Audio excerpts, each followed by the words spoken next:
আমার ফোনের টাইম দেখাচ্ছে এখন ভোর 5:30। একটু কাছ থেকে দেখাই আপনাদের। আমার ঘুম ভেঙে যায় 5টার দিকে। ও আজকে 7টার মধ্যে অফিস চলে যাবে, সেই জন্য একটু তাড়াতাড়ি রান্না বসিয়ে দিয়েছি।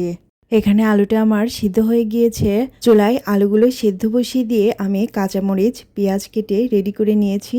খুবই ঝটপট কাজ করতে হচ্ছে। একটা ডিম ভেজে নিচ্ছি। গতকাল রাতে এসেই আমাকে বলছিল আমি যেন ওকে 6টার মধ্যে ডেকে দিই। এত ভোরে খেতে চায় না একদমই। আলুগুলো ভর্তা করার জন্য এখানে আমি কয়েকটা কাঁচামরিচ পেঁয়াজ কুচি লাল লাল করে ভেজে নিলাম। কিছু রান্না শেষ করে ওকে অফিসে রওনা করে দিয়ে বাকি রান্না করব। এখনও অনেকটা ভোর। ঋতু তো ঘুমাচ্ছে। ঋতুকে সঙ্গে করে সকালে নাস্তা করে আমি আবার একটু বাইরে যাব। কিছু কেনাকাটা করতে হবে বাসার জন্য। পেঁয়াজ মরিচটা লাল লাল করে ভাজার পর আলুটা আমি ভর্তা করে নিচ্ছি। আর আলু ভর্তায় আমি সবসময় বেশি করে সরিষার তেলটাই ব্যবহার করি। আর সরিষার তেলের ঝাঁজটা আমার খুবই ভালো লাগে। এরপর ভর্তাটা করার পর একটু ডাল রান্না করব। ডিম ভাজে আলু ভর্তার সঙ্গে ডালটা বেশ যায়। আজকে ডালটা রান্না করব এই জলপাইগুলো দিয়ে। এক সপ্তাহ হলো জলপাইগুলো কিনে এনেছিলাম, বাট আজকে রান্না করছি ডাল দিয়ে জলপাই। ডালটা প্রেসার কুকারেই ফুটিয়ে নিব। ডালটা ভালো করে ধুয়ে সামান্য লবণ হলুদ গুঁড়ো দিয়ে দিলাম। এই ডালটা খুব একটা পাতলা করে রান্না করব না, আজ ঘন করেই রান্না করব। ডালটা ভালো করে সিদ্ধ করে নেওয়ার পর এখন আমি এটা বাগার দিব।